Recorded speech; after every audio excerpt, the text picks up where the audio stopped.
took my bargaining power, Rick. You used it against me. You would have done it again. Just admit it. Hello, I'm Nate Burleson, and this is Videography by Nate. And this is a series where I'm going to dive into how great actors portray interesting characters. Today I am looking at Jake Gyllenhaal's performance as Louis Bloom in the 2014 crime thriller, Nightcrawler. And one of the greatest praises of this film is Jake Gyllenhaal's representation of the dark, twisted sociopath of a main character, Louis Bloom. Gyllenhaal got really into the role. He lost 20 pounds on his own wish because he envisioned the character as a hungry coyote, a theme that runs throughout the whole film. Louis Bloom is an interesting character because of his abnormal way of dealing with people. He is so creepy, it just makes your skin crawl in every scene. In the movie, Louis Bloom is literally in every single scene. They never break away from his story. In every single scene, he is always in control. Just look at this example right here. The name of my company is Video Production News, a professional news gathering service. That's how it should be read and that's how it should be said.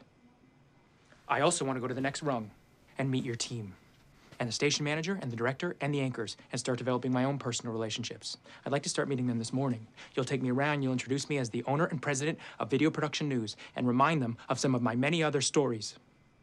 I'm not done.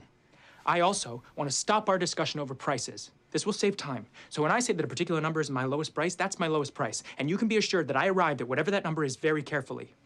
Now, when I say that I want these things, I mean that I want them, and I don't want to have to ask again. In this example, Louis is talking to Nina, the director of the local news station Louis has been working with. This was a one take, with no reaction shots of Nina. Why? Because we as the audience don't care what she's thinking. We have 100% of our focus on Louis.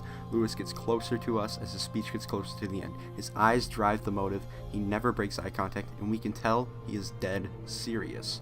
Now, I'm not going to go too deep into the story. If you haven't seen this movie, you have to watch it right now. I do not want to spoil anything for you. It's on Netflix. Watch it as soon as possible. You will not regret it. Now, I'm going to talk about my personal experience with the character. At the beginning of the film, Louis steals metal and sells it for money. He asks the guy at the yard for a job, and he is shut down because he doesn't hire thieves. Later, he steals a bike to pay for a camcorder and a police scanner. But I still don't dislike the character. He's just trying to move ahead, and his ambition is wonderful. I'm not going to spoil it, but throughout the movie, Louis really shows no positives to himself as a human being.